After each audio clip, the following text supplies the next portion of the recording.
¿Qué les parece? Si el acreedor viene y dice, no, pero yo tengo un privilegio especial porque mi crédito es hipotecario. ¿Cuál es la documentación para acreditar esa situación? A ver, ¿por qué no correspondería? Porque en realidad puede ser que efectivamente vos podés cotejar que se haya hecho el préstamo, haya existido el préstamo. ¿Cómo cotejo yo que el préstamo se haya hecho efectivo? ¿Con qué documentación? ¿No podríamos utilizar el contrato mismo como para demostrar que existe? El contrato dice que es un contrato hipotecario. Ahora, para que la hipoteca sea efectiva, tiene que estar registrada en el RPI, digamos. Si no, esa garantía, ese derecho real no está registrado y por lo tanto no es ejecutable, digamos. ¿Sí? Ok.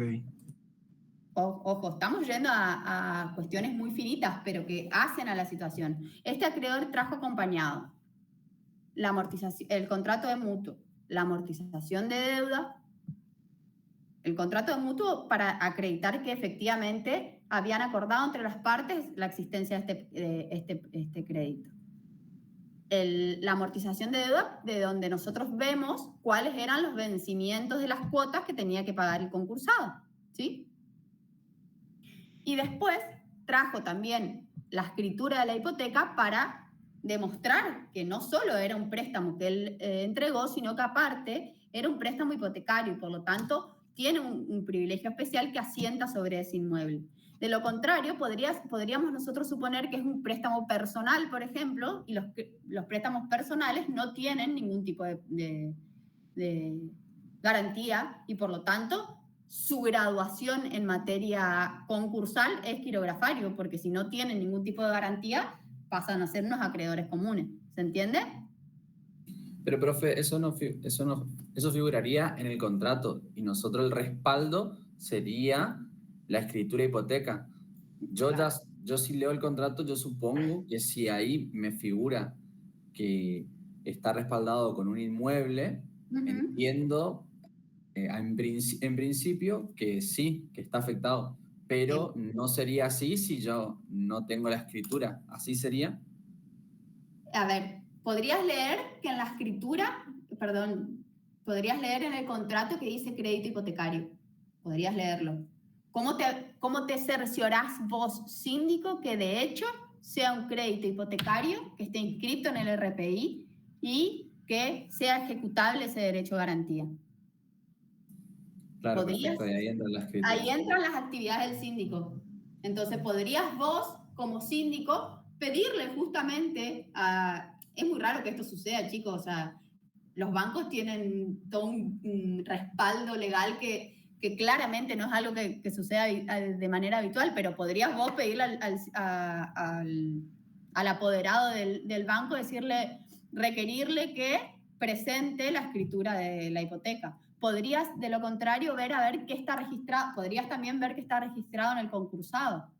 Y podrías, a mayor instancia todavía, si no cumplís ninguna de estas, pedirle al juez que oficie al RPI para ver si hay inscripta en el RPI del Chaco una hipoteca a nombre del Nuevo Banco del Chaco.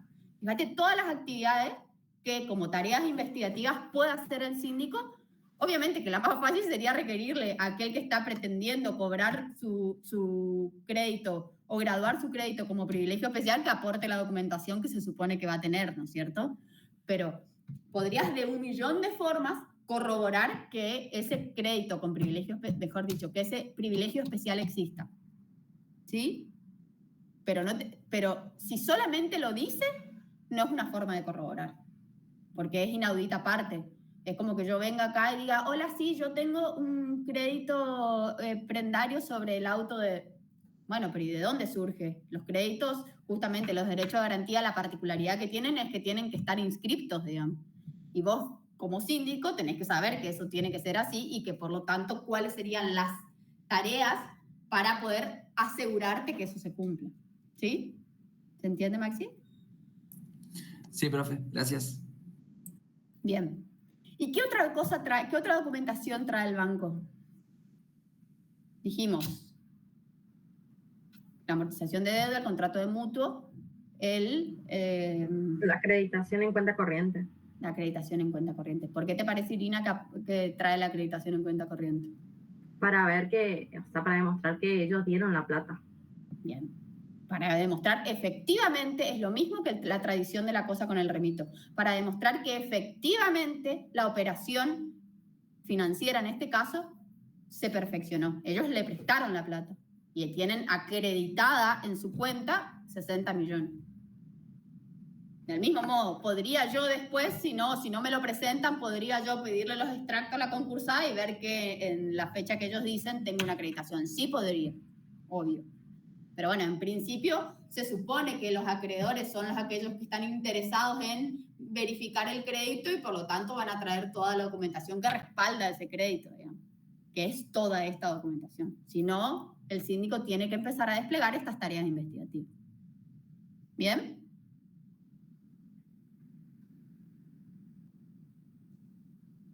Ahora, en este caso puntual, ¿qué pasaba con este préstamo?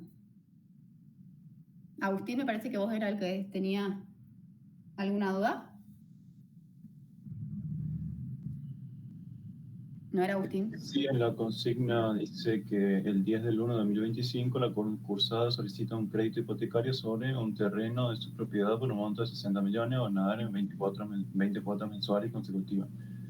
Tasa de interés 1% y el monto total. Y la primera de ellas con vencimiento del 10 del 2 de 2024. No supongo que está mal la fecha ahí. Ah, sí, 25. Ok. Bueno, ahí la fecha entonces solamente tengo en cuenta el capital e intereses devengado hasta la fecha de corte, digamos, que sería la fecha de apertura. Sí, pero ¿qué pasa con el capital? Esto dice el acreedor. ¿Qué pasa con lo que denunció el concursado? Y denuncia la totalidad, en realidad, acá. O sea, Claro, el acreedor está pretendiendo cobrarse la totalidad del crédito de manera íntegra, el 100% del capital y el 100% de los intereses pactados. Hay dos particularidades acá. Por un lado, esos intereses están pactados ¿hasta qué fecha? En la amortización del crédito dice, están pactados hasta 2026. 2026. ¿Corresponde en sede concursal devengar intereses hasta el 2026? No, profe, solo No. hasta abril. Solo hasta la fecha de corte, que es hasta abril. Eso primero. O sea, que ya estamos seguros que la totalidad de intereses no corresponde. Pero ¿qué pasa con el capital? ¿Corresponde el 100%? Solo lo devengado hasta la fecha de corte. No, porque de hecho, nosotros tenemos acreditado que el 11 de noviembre, no me acuerdo qué fecha, le acreditaron los 60 millones. O sea, la plata se la prestaron íntegra. Sí, profe, pero los vencimientos son de los meses posteriores. Está bien. El vencimiento de las cuotas son posteriores, pero él debe el 100%, o sea, el capital se lo prestaron desde el principio, digamos. Se lo prestaron el 100%. En general, estos créditos que son los créditos francés, se debe la deuda al 100% al momento en el momento que le entregaron la plata, digamos. También es cierto que por ahí el planteo no es tan feliz, pero suelen decir, no sé si en este dicen, la verdad que no sé, suelen decir, ahí voy a entrar a ver qué dice pedido, que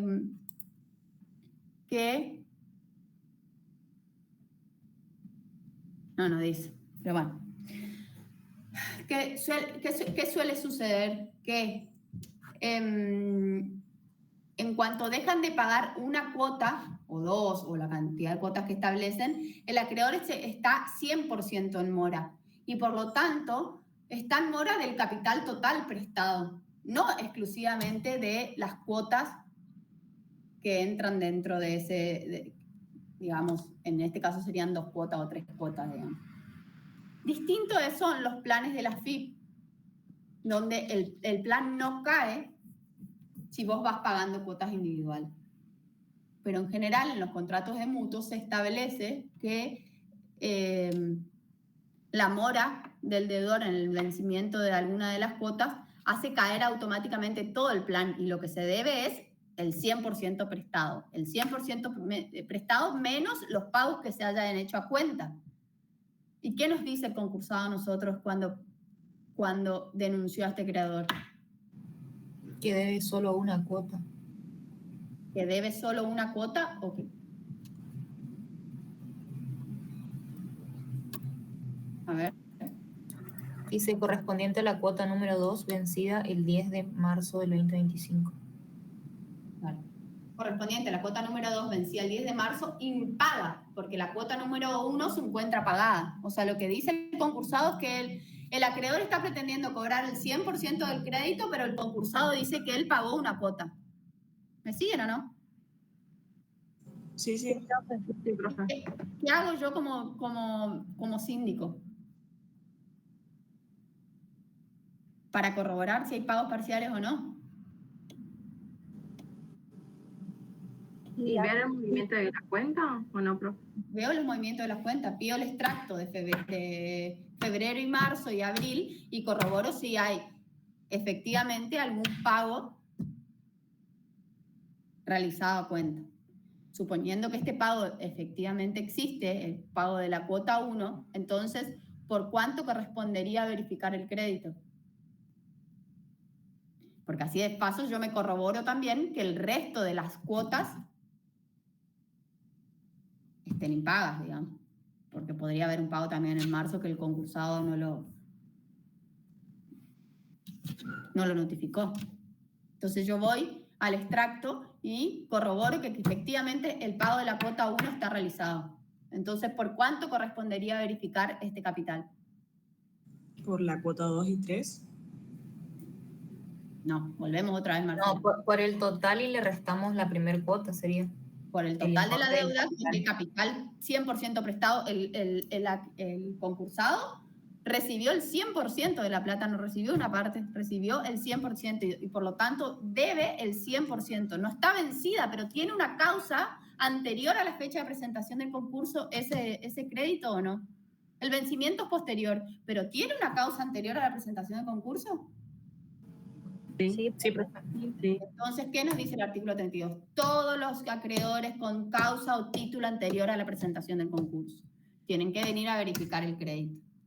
Entonces, yo a ese crédito, que era originalmente por 60 millones, le tengo que descontar los pagos parciales que se hicieron. Me voy al extracto bancario, corroboro que efectivamente se haya pagado esa bendita cuota que el concursado dice que se la pagó y por lo tanto, chequeado esa instancia, digo, ¿cuál es el capital que correspondería verificar? ¿Y sería el total, profe, menos la primera cuota? Ajá. ¿Cuánto sería eso? 2.500.000 es de amortización de capital de la primera cuota. 2.500.000. Hay amortización de capital en la primera cuota. O sea, serían los 60 menos los 2.500.000. ¿Sí? O sea, los 57.500 es lo que debe de capital. ¿Estamos? ¿Quedó bien claro eso? Sí, profe. Bien. Sí. ¿Y con qué correspondería, con qué privilegio le asignamos? Especial. Por el 241. ¿Sí? Inciso 2. Bien. ¿Qué pasa con los intereses? ¿Desde cuándo se deben esos 57.500? ¿Y hasta cuándo yo devengo intereses? Porque el acreedor estaba pretendiendo cobrar el 100% de los intereses que estaban calculados hasta el 2025 y nosotros ya dijimos que por el artículo 19 tenemos que hacer un corte. Entonces, ¿cómo el síndico controla cuánto le corresponde de intereses? ¿Qué hace el síndico?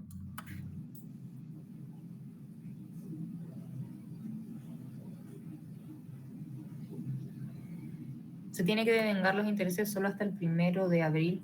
Bien. ¿Sobre qué? Vamos, hay 3 variables que nos interesan.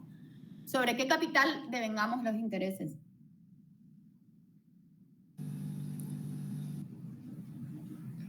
¿Sobre saldo sería el profe? Sobre saldo, que son los 57.500. Los 60 no debe. Debe los 57.500 porque ya pagó. ¿A qué tasa? 1%. Al 1%. ¿Y desde qué fecha y hasta qué fecha? Hasta, ya dijimos, fecha de corte 1 de abril. ¿Desde qué fecha debe los 57.500?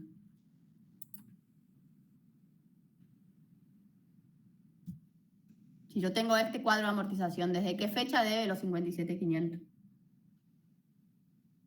Desde el 10 de febrero. Desde el 10 De marzo. De marzo. ¿Por qué? Está bien, vale la de cosa. La del 10 de febrero, él ya pagó esa cuota del 10 de febrero. Y por lo tanto no lo debe desde ahí. Lo debe desde el 10 de marzo, que es la cuota a vencer. ¿Sí? Debe el total del capital adeudado desde el 10 de marzo, porque la cuota anterior ya la pagó. ¿Me siguen? Sí, profe. Sí, Me parece sí. que hay muchas dudas. No, profe, se entiende. Bien, entonces, ¿cuál es mi cálculo acá? Tomo mi capital de 57.500, ¿sí? Le aplico desde el 10 de marzo hasta el 1 de abril, que era mi fecha de corte. ¿Cuántos días me da? Me da 21 días, ¿sí? Una tasa nominal mensual del 1%, me da una tasa proporcional. ¿Cómo saco la proporcional? Tomo la nominal mensual, divido 30 por la cantidad de días, y eso me da los intereses del periodo, que los calculo sobre el capital que estoy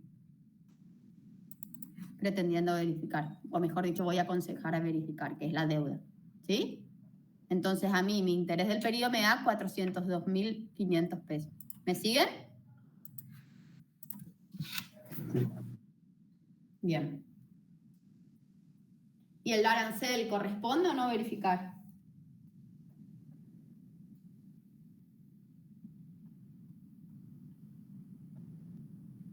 Los dejé helados.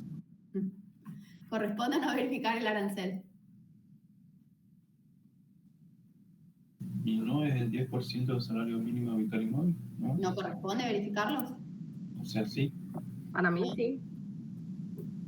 En la medida, a ver, en la medida que ustedes, que el acreedor haya pagado el arancel y que estén verificando el crédito, corresponde verificar el arancel. Y si bien la ley no habla en ningún momento de qué graduación le damos al arancel, qué gradación de privilegio le damos al arancel, la práctica en materia concursal nos dice que en general se le da la menor graduación que tiene el crédito que estamos aconsejando verificar. Solamente a los fines prácticos. ¿Por qué? Porque, por ejemplo, si yo estoy verificando o estoy aconsejando verificar un crédito que es especial, si al crédito por arancel le doy una como quirografario, es como que ese puchito queda, por cada acreedor va a estar dividido en demasiada cantidad de cosas. Entonces, en general, lo que se hace, no lo establece la ley, esto es práctica, se le da la menor graduación de privilegios que le estoy otorgando yo a ese crédito. Entonces, si por ejemplo, si yo tuviera un crédito que tiene un privilegio especial, pero los intereses tienen un crédito quirografario, ahí sí al arancel le doy un crédito, mejor dicho, un privilegio, o no le doy ningún privilegio, ¿sí? Y correría como quirografario. Ahora, si todo mi crédito, o mejor, todo el crédito verificado por el acreedor tiene un privilegio especial, al arancel en principio le correspondería un privilegio especial, solamente a los efectos de facilitar luego los cómputos de mayoría y demás, ¿sí? ¿Se entiende?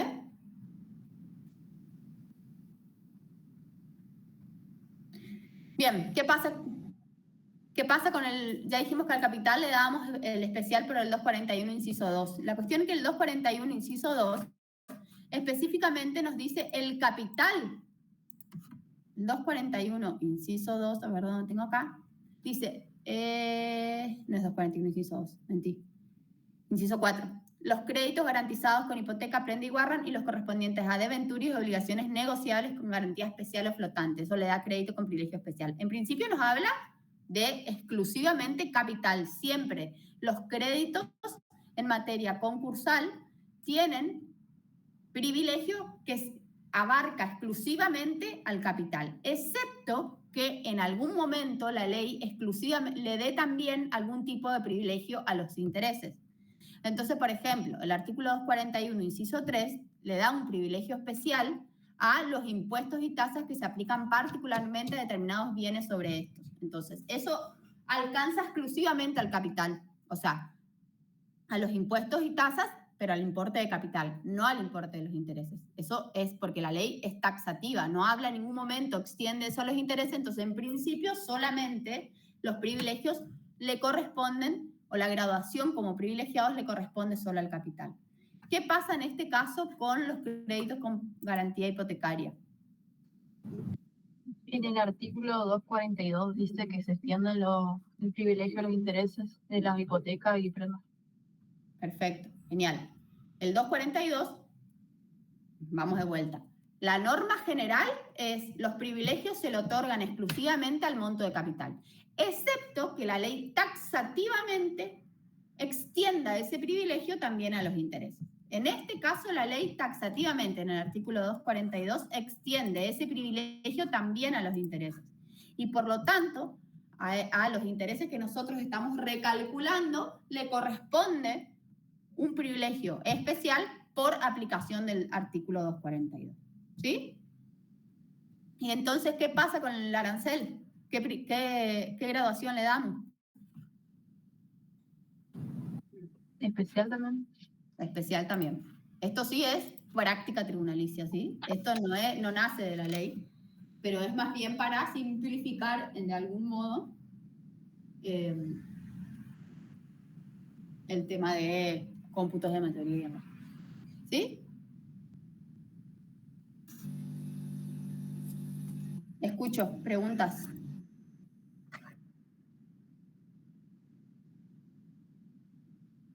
Uh-huh.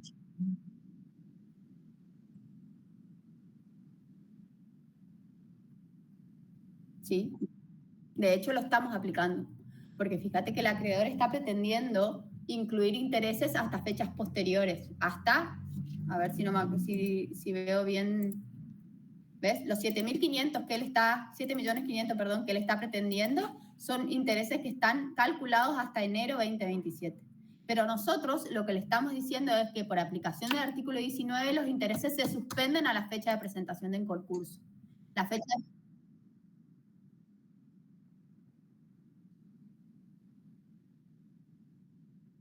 Lo que pasa...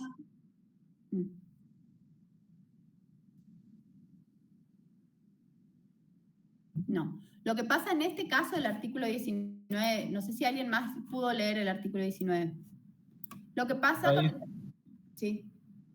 Puede ser que luego del punto se lo aplica en caso de que ya se haya, digamos, que pasado todos los vencimientos de la cuota del préstamo, ¿o no?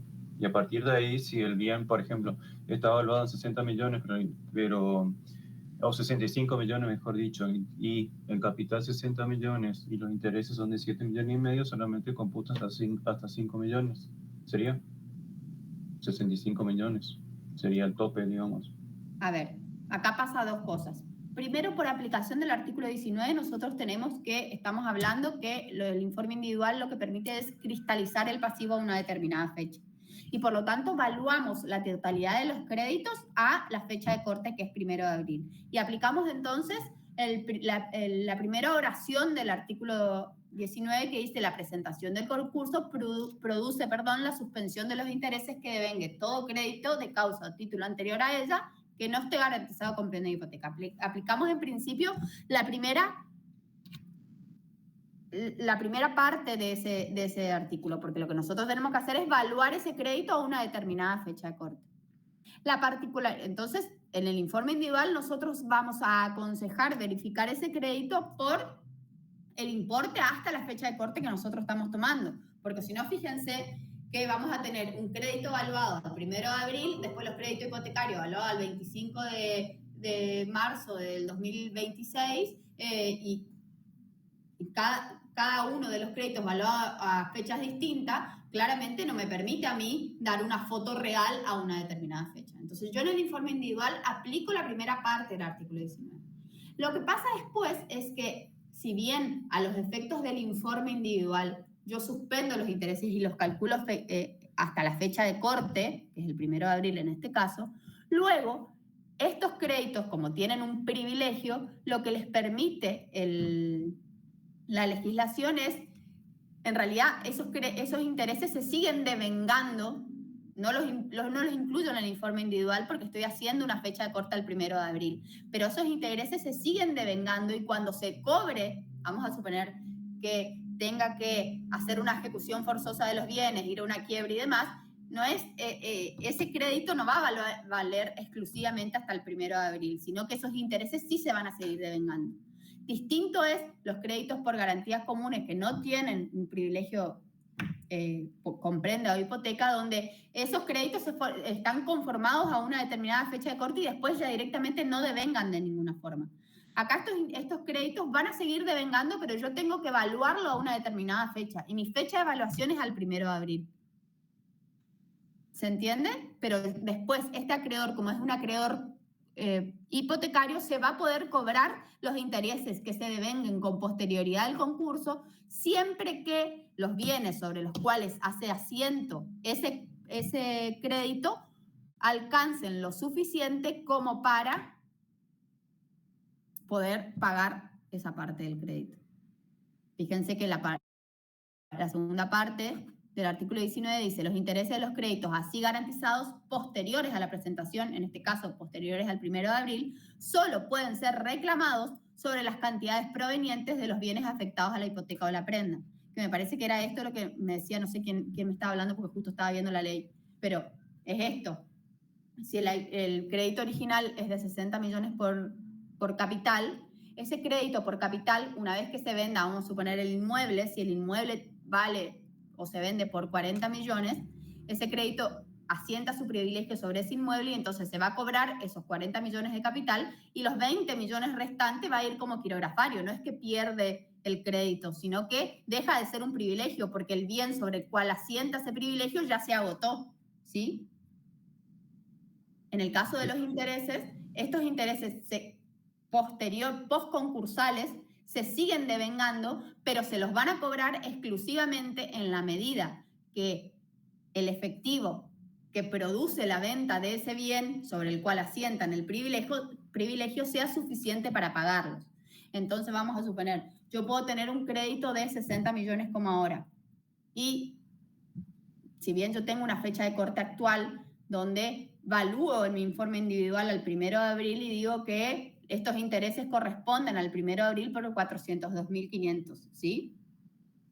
Ahora, vamos a suponer que dentro de 2 años se decreta la quiebra, los intereses posteriores se siguen devengando. Entonces, en realidad, al Banco del Chaco le va a corresponder los 60 millones y los 7.500. En realidad, menos la cuota 1, ¿no es cierto? Los 57.500 más... ¿cuánto me da acá? La cuota 1 ya pagada, más 6.900.000 de intereses. 2 años posteriores van a seguir devengándose intereses. Entonces, esos intereses se van a seguir devengando en la medida que cuando se venda ese inmueble sobre el cual asienta ese privilegio, alcance para pagar el capital primero y los intereses luego. Si no, pierde ese derecho al devengamiento de intereses. ¿Se entiende esto? Lucio, me parece que era que me estaba preguntando. O Agustín, ya me perdí. Entonces, yo hago una foto a una determinada fecha, que en este caso mi fecha de corte es 1 de abril. Este crédito en particular voy a tener que evaluarlo al 1 de abril y le voy a dar un privilegio especial al 1 de abril sobre el capital y los intereses.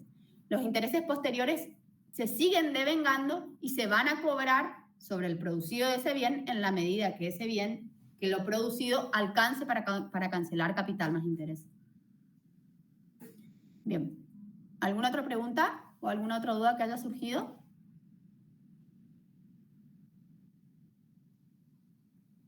No. Bien.